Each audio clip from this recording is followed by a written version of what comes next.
እናጠፋዋለን ብለው ሲምሉና ሲዝቱ ወደ ምን ማጥፋት የትኛው ደረጃ እንደሆነ አሁን አማራ ክልል ላይ ያለው የትምህርት ስርዓት ይኸውልህ ከክርስቶስ ልደት በፊት መስዋዕተ ኦሪት መሰዋት ማለት የስልጣኔ ጫፍ የስልጣኔ ማማ ማለት ነው። በዘመኑ ሃይማኖትን ማወቅ አንድ ህዝብ ሰልጥኗል የሚባለው መንግስት ስርዓት የሚያውቅ እንደሆነ ሃይማኖት ቀዳማዊ ምኒልክ የሚልህ ንጉስነቱን ነው፣ መንግስትነቱን ነው። መንግስት ያውቃል ያ ህዝብ ከክርስቶስ ልደት በፊት ከ900 ዓመት በፊት እያለ ነው። ሃይማኖት ያውቃል፣ መንግስት አለው፣ ቋንቋ አለው፣ የዜማ ስርዓት አለው። ዓመተ ዓለም ዓመተ ፍዳን ይቆጥረዋል። የጨረቃን የፀሐይን ዘመን ያሰላል። ስነ ፈለክ ወይም የከዋክብት ምርምር አለው። የዋሻ ላይ ስዕሎች የራሱ የኢትዮጵያ ስዕል ይስላል አለው። እንዲህ የሰለጠነ ህዝብ ነው። ታምናለህ? በ21ኛው ክፍለ ዘመን እና አብይ አህመድ ባለፉት 7 ዓመታት ያለማቋረጥ በፈጸሙት ውድመት፣ ጦርነት ታክቲካሊ ወደ ድህነት መቀመቅ የመክተት ስትራቴጂ የአማራ ህፃናት አሁን በየቦታው ላይ እየሰማችሁ ነው አይደለም? የለንደን ፋኖ ሰሞኑን በየመድረኩ ላይ የአማራ ህፃናት ወደ ትምህርት ቤት እየሄዱ አይደሉም፣ በብዙ ሚሊዮን የሚቆጠሩ የአማራ ህፃናት ጄኖሳይድ እየተፈጸመ ነው በአማራ ህዝብ ላይ እየተባለ እየቀረበ ነው አይደለም? ትምህርት ቤቶች እንዴት ታክቲካሊ ሆን ብለው በመድፍና በሞርተር እያወደሙ እንደነበረ ስናሳያችሁ ነው። ዛሬ የአማራ ህፃናት አክቹዋል በ21ኛው ክፍለ ዘመን ገጽታ የእነዚህ ወገኖች መራብ ነው። አዶናይ ምናምን የምትሉት ማይረባ ሌላ መስመር ላይ ሌላ እብደት ላይ ነው ያለው አገዛዙ።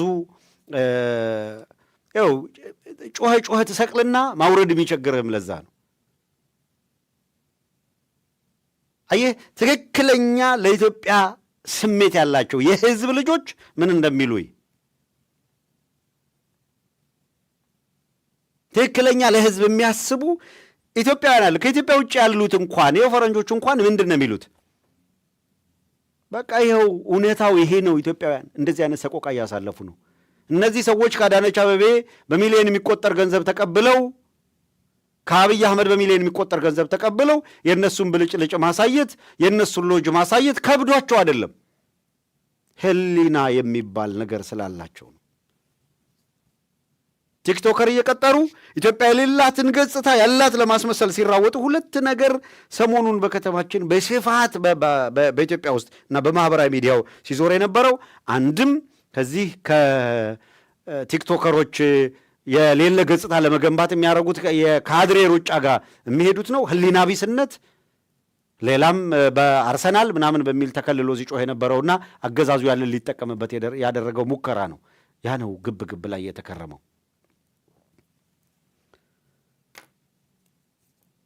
በዚሁ አጋጣሚ የአገር ህልውና የአገር ጉዳይ እያከተመ ብዙ ነገር እየተበላሸ ብዙ ነገር እየፈረሰ መሆኑን እንድታየው 32 የስ ይሄንን ደግሞ እንድታዩት እንፈልጋለን።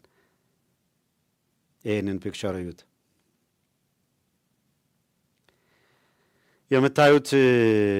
አሁን የምታዩት ምስል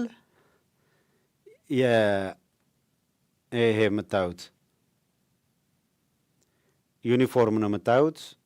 ባለስልጣናት ናቸው። የልዩ ኃይል ምናምን የሚባል ተዋቅሮ ነው። ከዚያ እዚህ ትከሻው ላይ ለምሳሌ የምታዩት ማዕረግ የማን ባንዲራ ነው የምታዩት? ኤግዛክትሊ የደቡብ ሱዳን ባንዲራ ነው። የደቡብ ሱዳን ባንዲራ ልዩ ኃይሉ ይሄ በደቡብ ሱዳን ባንዲራ የልዩ ኃይል ዩኒፎርም የተሰፋለት ወታደር ግን የማን ነው? የኢትዮጵያ ነው፣ የጋምቤላ ነው። ጋምቤላ ክልል ከዚህ በፊት የነበረው የልዩ ኃይል ዩኒፎርም ታጣቂ ኃይሎች ተመሳሳይ ለብሰዋል በሚል ይቀየር ተባለ። በዚህ መልኩ አሰፍተው የደቡብ ሱዳን ባንዲራ አድርገው አሰፍተው መጡ። ምን ስንላችሁ ነበረ? የተሰደደ ሰው አይጠጋ አይደለም፣ በአንድ ጊዜ ከ250,000 በላይ የጋምቤላ ተወላጆችን የዜግነት መታወቂያ ሰጠው ሲል አብይ አህመድ። በነገራችን ላይ ኢትዮጵያ ለዱዋል ሲቲዝን አትፈቅድም። አንድ ሁለተኛ ዜግነት አትሰጥም። በአንድ ጊዜ ለ250 ዜግነት ሰጥቻለሁ ሲል እዛ ያለውን ያኛዋኩን ጎሳ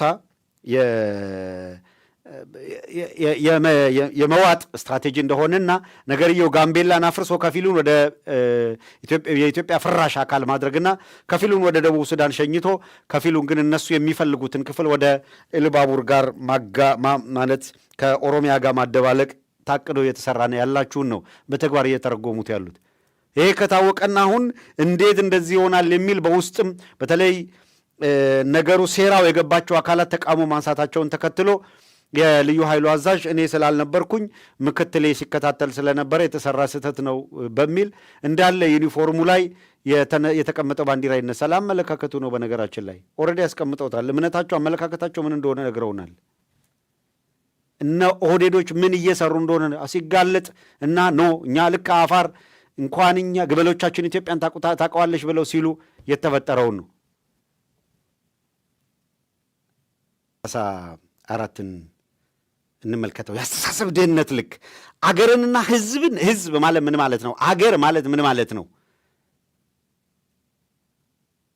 እንደው በቀላሉ ሲምፕሊ በመለስ ዜናዊና አብይ አህመድና መለስ ዜናዊን ለማወዳደር መሞከር ኃጢአት እንደሆነ በሚገባ ቃለሁ።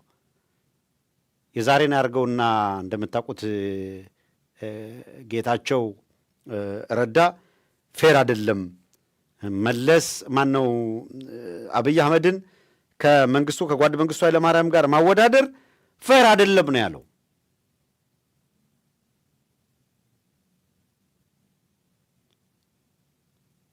እንዴት የሚለውንም ያነሳ ነበር።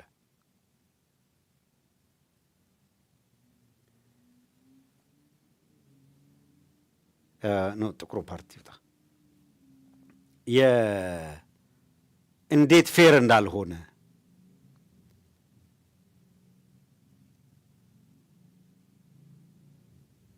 በዚህ ማየት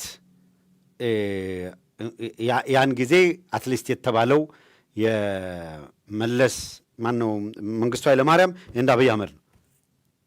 መለስና አብይ አህመድን ማወዳደር አይቻልም። በምንም መንገድ ማወዳደር አይቻልም።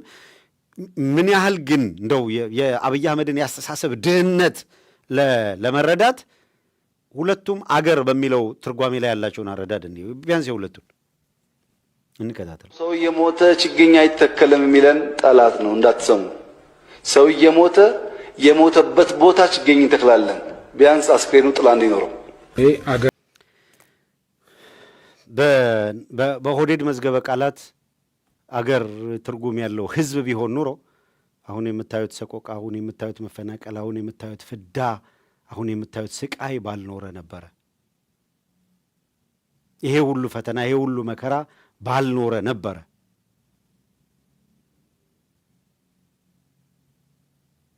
ስለ ሀገር ትርጉም እነዚህ ሰዎች የሚረዱ የሚገባቸውም አይደሉም። ህዝብ ያለበትን ሁኔታን በተመለከተ የተወሰኑ ነገሮች እንላለን። ዛሬ 37ን እንከታተለው። ካህኑ ጳጳሱ ምናምኑ ሁላ እንዴት የተዋረደ እንዴት የረከሰ ከነ አብይ አህመድ ጋር ሂዶ ሲለጠፍ ጺማቸውን አስረዝመው ቆባቸውን አድርገው እንዴት እርኩሰት ውስጥ እንዳሉ፣ እንዴት ክፋት ውስጥ እንዳሉ፣ እንዴት በበደል ውስጥ እንዳሉ አሁን የብልጽግና ምናምን ብለው ቅድም አሳየናችሁ። አልቲሜትሊ ግባቸው የ3000 ዓመት የኢትዮጵያ ታሪክ የርኩሰት ነው የምናምን ነው እያሉ ሊያጠፉት እየተሰማሩ በኢትዮጵያ ኦርቶዶክስ ተዋህዶ ቤተክርስቲያን ውስጥ ሆነው ቄስ ሆነው መስቀል ይዘው የቤተክርስቲያኗ ሰዎች ነን ብለው ወንበዴዎች ገብተው ቤተክርስቲያኗን እንዴት እንደተቆጣጠሯት ተመልከቱ። እንሂድ ከዚህ ስርዓት ማይክሮ ሰከንድ ስልችት ቢሉ ድምፄን ጥለዋልና አባክነዋልና የዛን ጊዜ በዳግም ምርጫዬ እቀጣዎታለሁ። ክቡር ጠቅላይ ሚኒስትር፣ የብልጽግና ፓርቲን ለመምረጥ የሰጠሁትን ድምፅ አክብረው ጠብቀው እኔንና ሀገሬን በብልጽግናው ጎዳናው በፈጣን እርምጃ ላይ መሆኑን አይቻለሁና ከልብ አመሰግናለሁ።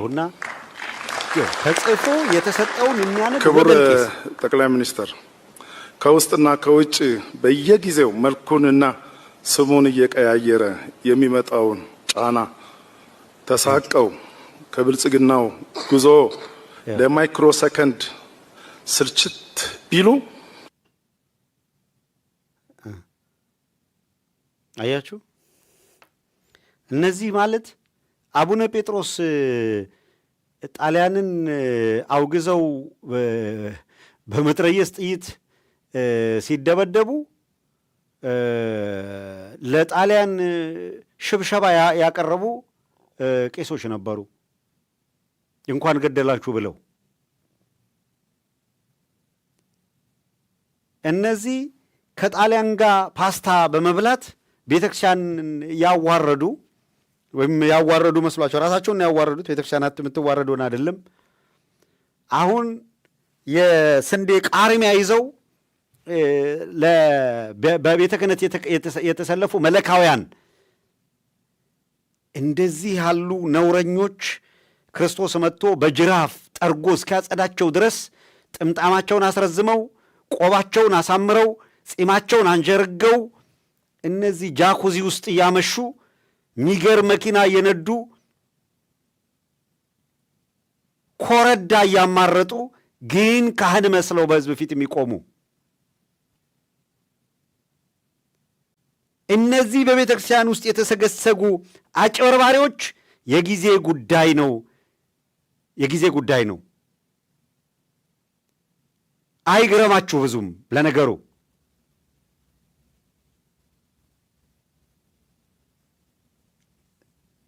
የሊቀ ካህኑ ግቢ እኮ መምከሪያ ነበረ። ክርስቶስን ለመስቀል እኮ ሲማከሩ የነበሩበት ገንዘባቸው፣ ትርፋቸውና ክብራቸውን የሚጠብቁ ጥምጣም አስረዛሚዎች ሁላ በዚህ ሕዝብ ላይ የግፍ ግፍ የበደል በደል እያደረሱ ነው።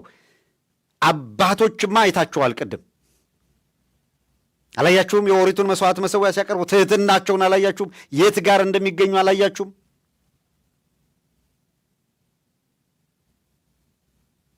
የወየበ ልብስ ለብሰው እላቸው ላይ የነተበ ያለቀ ልብስ አድርገው የሚሰቃዩ ጧፍ አጥተው መቀደሻ የሚሰቃዩ አሉ። ይሄ ጥሬ ሥጋውን ቆርጦ በውስኪ ያወራረድና ተገልብጦ ያድራል።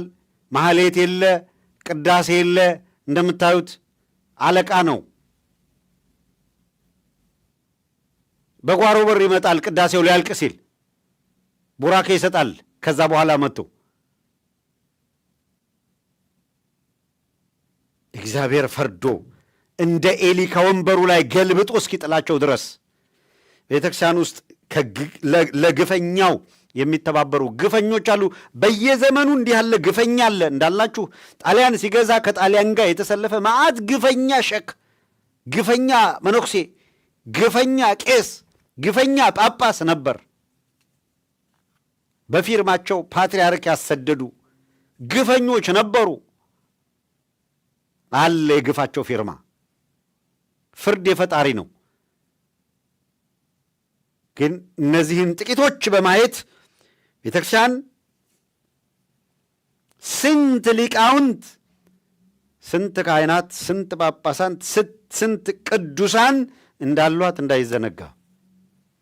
ወሮ በሎች አይጋርዷትም። እንዳልኳችሁ ቤተ መቅደሱን በአንድ ወቅት የወንበዴ ዋሻ አድርገውት ነበረ። ክርስቶስም መጣ። በሩቅም ሲያይ ወደ ታችም ተመለከተ፣ አየ፣ አዘነላትም፣ አለቀሰላትም። በአካባቢ ያሉትም የአህያ ውርንጭላ ይዘው መጡ። ተጭኖም ሄደ፣ ወደ መቅደሱም ገባ። ባየ ጊዜ አዘነ። ርግቡ፣ እዚህ ከብቱ፣ ላሙ፣ በጉ መሸጫ መነገጃ አድርገውት የወንበዴ መናኸሪያ ነበረ። ጅራፉን አነሳ። የነጋዴውን ዛ የነበረን ኮተት በሙሉ ገለባበጠ። በጅራፍ እየነደፈ አስወጣቸው። ቤቴ ተሰሜ ቤተ ጸሎት አላቸው። ቤቴ የጸሎት ቤት ይባላል፣ እናንተ ግን የወንበዴ ዋሻ ነው ያደረጋችሁት አላቸው። ጠረገ ቤቱን። የጊዜ ጉዳይ ነው፣ ያጸዳል ቤቱን። ወደ ሌላው እንሻገርና ይሄንን የውንብድና ስርዓት በጣም በጥንቃቄ ካላየነው ይሄንን አስከፊ ስርዓት በሚገባ የምንታገለው ካልሆነ ይሄ እጣፈንታችን መጨረሻችን ምን ይሆናል የሚለው በእውነቱ አሳሳቢ ነው የሚሆነው። በዚሁ አጋጣሚ ይሄ ስርዓት የሄደበትን ያለው መንገድና የህዝቡ ዝምታ ሰሞኑን ለምን የሚል ጥያቄ እዚያም እዚህም ሲነሳ አንድ ትዝ ያለኝ የፕሮፌሰር መስፍን ወልደ ማርያም ንግግር ነው። 26ን እንስማው። ፕሮፌሰር መስፍን ወልደ ማርያም አንድ ወቅት ያደረጉት ንግግር። ፕሮፌሰር መስፍን ወልደ ማርያም የታዘቡበትን መንገድ እንደ ህዝብ ህዝቡን የታዘቡበትን መንገድ ገልጸውት ነበረ። ያንን አጋጣሚ ያንን ሁኔታ እንደው በሆነ መንገድ ብናስታውሰው የሚል ነገር ስለመጣልኝ ነው። ምንድን ነበር ያሉት ፕሮፌሰር መስፍን ወልደ ማርያም? $20 ሚሊዮን ቶፕ የሚባሉ የተለያዩ የቲክቶከሮችን በማምጣት በዓለም አቀፍ ደረጃ ተጽዕኖ ፈጣሪዎች ኢሜጁን እንቀይራለን ይላል። አገር ውስጥ የቀጠራቸውና መደበኛ ክፍያ እየተሰጣቸው ያሉ አካላት አንድም ነገር መፈየድ አልቻሉም።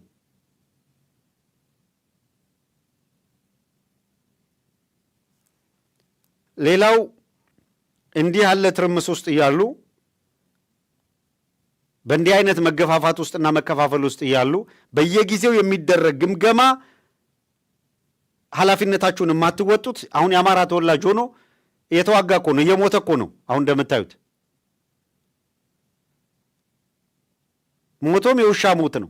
ሞቱ የውሻ ሞት ነው፣ የክብር ሞት አይደለም። ቤተሰቦቹ አንገት የሚደፉ ናቸው።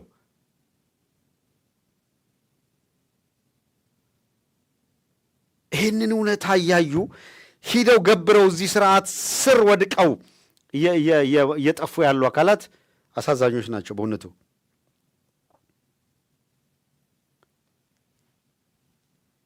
እምነት የሚባል ነገር አልተጣላባቸውም። ኮሽ ባለ ቁጥር እነሱ ናቸው መረጃ በየጊዜው ያለው ግምገማ መረጃን የምታቀብሉት እናንተ ናችሁ። ውጊያ እንድትሸነፉ የምታደርጉት ሆን ብላችሁ ነው። የደፈጣ ጥቃት የሚፈጸመው እንቅስቃሴ መረጃ ለፋኖ እንዲደርስ እያደረጋችሁ ነው። ፋኖ የመረጃ መዋቅር አለው፣ ጠንካራ የመረጃ መዋቅር ገንብቷል ሳይሆን ከውስጥ ያላችሁት አካላት የመረጃ ምንጭ ስለሆናችሁ ነው በሚል ነው በግምገማ እያጣደፏችሁ ያሉት። አንድም መተማመን የለም። መተማመን በውስጡ የሌለ አካል ደግሞ ትንሽ ገፋ ብሎ ሲሄድ ነገር እንደሚፈራርስ ግልጽ ነው። ይሄ ነው እየተከሰተም እየሆነ ያለው።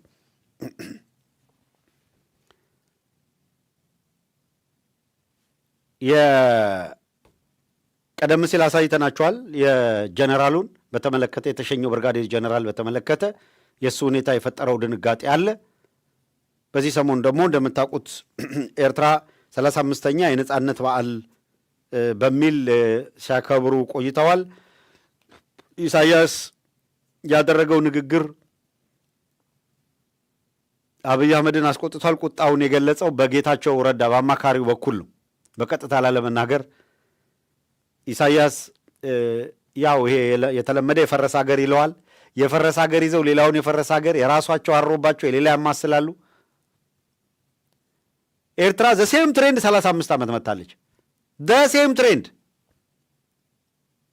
ኢትዮጵያ ግን ከነበራት ከፍታ ከነበራት ትልቅነት እንዴት አድርገው ፈጥፍጠው አዋርደው አሁን ውራ የሆነች በሁሉም ነገር የመጨረሻ የሆነች ሀገር አድርገዋል ሲያበቁ ከዛ በኤርትራ መሳለቅ ያምራቸዋል።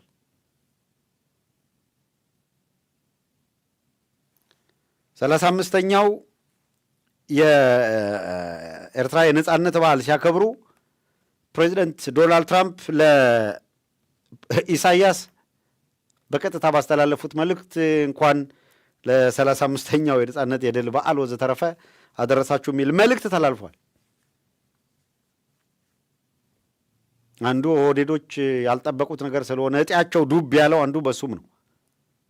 ይሄ ይሆናል ብለው አልጠበቁም።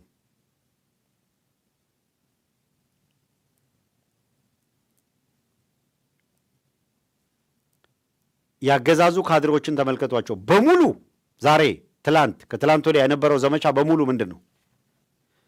አድዋ ላይ ወጣቶች ታፈሱ፣ አክሱም ላይ አፈሳ ተደረገ። እንትን ላይ ማን ነው የሚሰማቸው እነዚህን ካድሬዎች? ወለጋ ላይ ያለውን አፈሳ ለምን አይዘግብም? አዲስ አበባ ያለውን አፈሳ ለምን አይዘግብም? እንዴ ቢቢሲም ዶቼቬሌም ሌሎች ሎካልም ኢንተርናሽናል ሚዲያዎችም ሲዘግቡ እንደነበረው በከፍተኛ ሁኔታ ባለፉት ወራት የአብይ አገዛዝ በጣም ከባድ አፈሳ እያካሄደ ነው። በቪዲዮም እየወጣ ይጋለጥ ነበረ። ያንን ምንም ያላለ ካድሬ አክሱም ላይ አፈሳ፣ አድዋ ላይ አክሰብ ዝም። ሌላው አካል ምንም ጫኝና አውራጅ አይሱዙ አቁመው ሲያወርዱ ሲያጨኑም አፈሳ ተካሄደ ይላል። ምንም ያንን ኢንዲኬት የሚያደርግ ነገር በሌለበት እየተረባረበ ነው። አፈሳ አያደርግም ቲፒኤልኤፍ እያልኩ አይደለም ያለሁት። በነገራችን ላይ ልከራከር አልችልም ባላየሁት ነገር። ግን ብርሃኑ ጁላን ሰምታችሁታል። ተደራጅታችሁ የታገላችሁ ያላችሁ ትክክል አደረጋችሁ። ሰው አማራ ክልል ላይ ተደራጅቶ መታገል አይቻልም። ለምን? ባህር ዳር ሄደው ኮንፊውዝ አድርገው ኮንቪንስ አድርገው የራሳቸውን ተወካይ አስቀምጠው በምስለኔ አማራን ህዝብ እየመሩት ስለሆነ አማራ ህዝብ ላይ የኦህዴድን ምስለኔ መታገል አይቻልም ይለዋል። ብርሃኑ ጁላ አንተን አስፈቅዶ የሚታገል የለም። ብርጋዴር ጀነራል ተሸኝቷል። አንተም ስትመጣ ትሸኛለህ። ክሊር።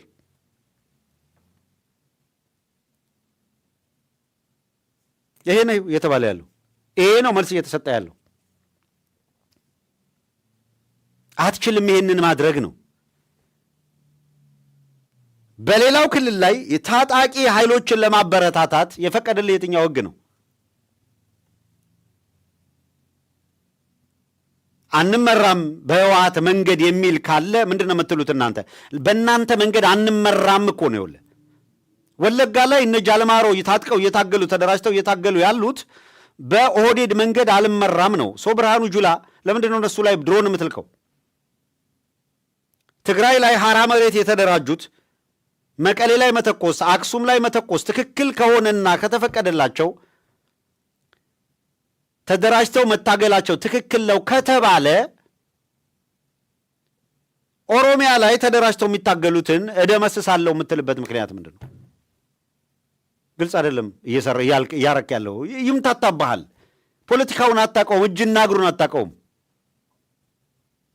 እዚህ ውስጥ ገብታ አትጨማለቅም ነበረ። ፖለቲካውን ብትረዳው ኖሮ ገብታ አትጨማለቅም።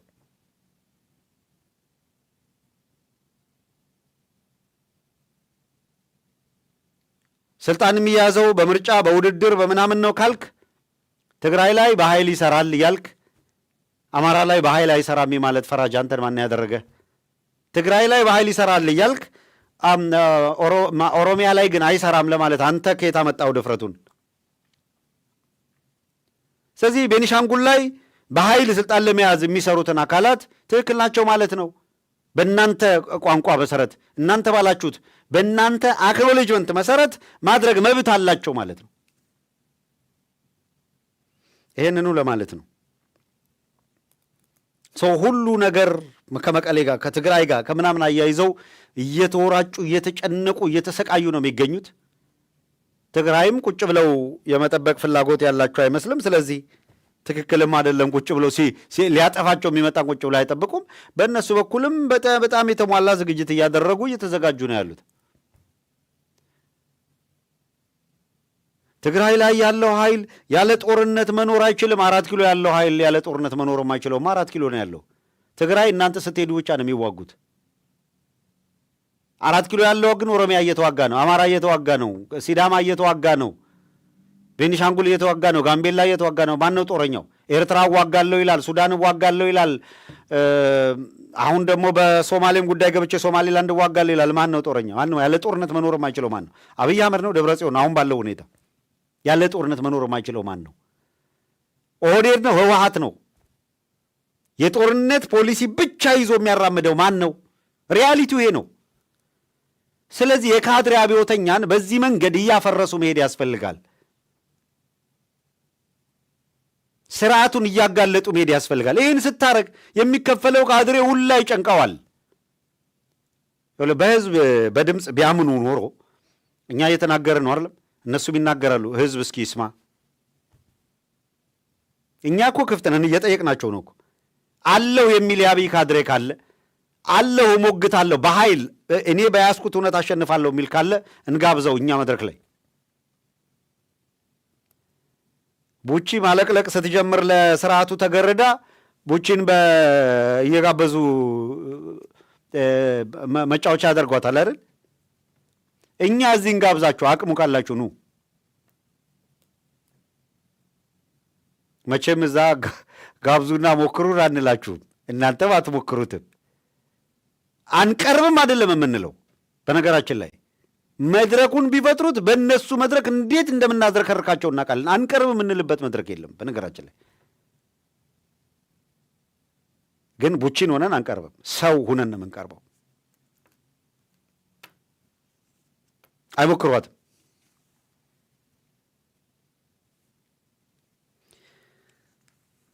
አድማጮች፣ በኤርትራ ዝግጅት ቀጥሏል። በትግራይ ዝግጅት ቀጥሏል። ኦህዴድ ከ4 ኪሎ ከነቀውሱም ከነመፍረሱም ጋር ዝግጅት ቀጥሏል። የአማራ ፋኖ ብርጋዴር ጀነራል ሬጅመንት አፍርሶ ብርጋዴር ጀነራል እስከ መሸኘት ደርሷል።